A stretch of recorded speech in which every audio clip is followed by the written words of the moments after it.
Hi friends, welcome to Nifty analysis for 9th April 2025. ఈరోజు మార్కెట్ను మనం అబ్జర్వ్ చేసినట్లయితే మార్కెట్లో మనం ఏదైతే డిస్కస్ చేసుకున్నామో అంటే ఇన్ కేస్ మార్కెట్లో గ్యాప్ అప్ ఓపెన్ అవుతే ట్రేడ్ సెటప్ ఎలా ఉంటుంది అని డిస్కస్ చేసిన విధంగా మార్కెట్లో గ్యాప్ అప్ ఓపెన్ అయింది. తర్వాత మార్కెట్ వచ్చేసి ఫస్ట్ 1.5 అవర్లో కిందికి రీట్రేస్ అయింది, డౌన్ సైడ్ రీట్రేస్ అయింది. ఆల్మోస్ట్ నిన్నటి హై ఏదైతుందో ఆ లెవెల్ టచ్ అవ్వడానికి నియర్ బై లెవెల్కి వచ్చేసింది. అక్కడ నుంచి మార్కెట్లో ఒక బుల్లిష్ ఫార్మేషన్ అయింది. మార్కెట్ అక్కడ నుంచి ఆల్మోస్ట్ 300 పాయింట్స్ ర్యాలీ అయింది. అంటే ఈ మార్కెట్లో ట్రేడ్ ఎలా చేయాలి అంటే హై వాలటైల్ ఉన్నప్పుడు మార్కెట్లో స్టాప్ లాస్ అనేది చాలా పెద్దగా ఉంటుంది. దాన్ని బేస్ చేసుకొని మనం ఒక 1.5 అవర్ మార్కెట్ను మనం అబ్జర్వ్ చేసినట్లయితే మార్కెట్లో ఏమవుతుందని ఒక క్లియర్ ఇండికేషన్ మనకు మార్కెట్ చెప్తుంది. దాన్ని బేస్ చేసుకొని మనం ట్రేడ్ సెటప్ చేసింటే ఇక్కడ ఒకవేళ మనం ఈ లెవెల్లో లాంగ్ ఇనిషియేట్ చేసింటే ఆల్మోస్ట్ మనకు 250-300 పాయింట్స్ ర్యాలీ అయింది.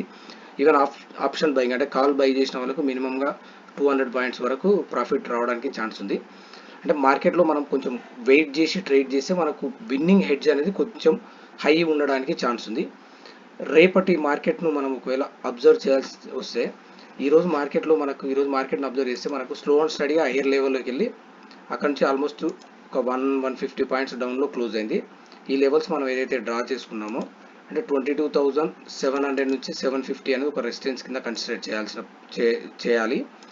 సేమ్ అదేవిధంగా డౌన్ సైడ్ వచ్చేసి 22,280 అనేది సపోర్టు. రేపు థర్స్డే హాలిడే ఉన్నందుకు రేపు నిఫ్టీ వీక్లీ ఎక్స్పైరీ ఉంది. ప్రీమియం డీకే ఒక ఛాన్సెస్ ఉంటుంది. దాంతోపాటు రేపు ఆర్బీఐ అవుట్కమ్ అనేది 10-10:30 మధ్యలో అవుట్కమ్ వస్తుంది. అంటే ఫస్ట్ 1.5 అవర్ మార్కెట్కు మనం దూరం ఉంటే తర్వాత మార్కెట్లో ఏమవుతుందని ప్రెడిక్ట్ చేయడానికి కొంచెం ఈజీగా ఉంటుంది. యాజ్ ఏ రీటైల్ ట్రేడర్గా మనకు అది కొంచెం అడ్వాంటేజ్ ఇవ్వడానికి ఛాన్స్ ఉంటుంది. రేపటి ట్రేడ్ సెటప్ ఒకవేళ ఆఫ్టర్ ఆర్బీఐ మీట్ తర్వాత మనం అబ్జర్వ్ చేస్తే ఇన్ కేస్ ఏదైనా న్యూస్ వల్ల మార్కెట్లో గ్యాప్ డౌన్ వచ్చి అంటే ఆర్బీఐ మీట్ తర్వాత ఇక్కడ గ్యాప్ డౌన్ వచ్చింది. ఈ లెవెల్ మనకి అబ్జర్వ్ చేస్తే 22,300 నుంచి 250 వరకు ఇక్కడ ఏదైనా బుల్లిష్ ఫార్మేషన్ వస్తే మనం లాంగ్ ఇనిషియేట్ చేయొచ్చు. మన టార్గెట్ వచ్చేసి ఫస్ట్ టార్గెట్ ఈరోజు ఏదైతే ఈ లో ఉందో 22,500 అని ఫస్ట్ టార్గెట్ అవుతుంది. ఇన్ కేస్ ఇది క్రాస్ అయితే మన సెకండ్ టార్గెట్ వచ్చేసి 22,700 వరకు ఛాన్స్ ఉంది. బై ఛాన్స్ మార్కెట్లో ఈ రేంజ్లో మనకి ఏదైనా bearish after RBI meet bearish formation అయితే మనకు షార్ట్ ఇనిషియేట్ చేయొచ్చు. ఫస్ట్ టార్గెట్ వచ్చేసి 22,500 అవుతుంది. సెకండ్ టార్గెట్ వచ్చేసి 22,250 నుంచి 300 నుంచి 250 అనేది సెకండ్ టార్గెట్ అవుతుంది. బై ఛాన్స్ మార్కెట్లో గ్యాప్ అప్ ఓపెన్ అయింది. ఓపెన్ అయితే మనకు 22,900 నుంచి 950 అని ఒక రెసిస్టెన్స్ కింద కన్సిడర్ చేయొచ్చు.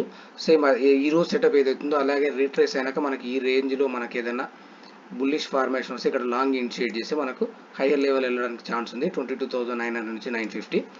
లేదు ఇక్కడ మార్కెట్లో ఈ రేంజ్ బ్రేక్ అయింది, గ్యాప్ అప్ ఓపెన్ తర్వాత ఈ రేంజ్ బ్రేక్ అయితే సేమ్ ఈ సెటప్ ఎలా ఉంటుందో అదేవిధంగా డౌన్ సైడ్ మనం ప్రిడిక్ట్ చేయొచ్చు. కొంచెం కాషియస్గా ట్రేడ్ చేయడానికి ప్రయత్నించాలి. ఎందుకంటే రేపు ఆర్బీఐ మీటు హై వాలటైల్ ఉంటుంది. 10:30-11 తర్వాత మార్కెట్ కూల్ డౌన్ అయినాక అప్పుడు మనం ట్రేడ్ చేసి ఏంటంటే మనకు ఆప్షన్ ప్రీమియం అనేది మనకు కొంచెం రీజనబుల్గా మనకు దొరుకుతుంది. అక్కడ మనం ట్రేడ్ చేస్తే మనకు కొంచెం విన్నింగ్ అడ్వాంటేజ్ అనేది కొంచెం హై ఉంటుంది. Thank you friends.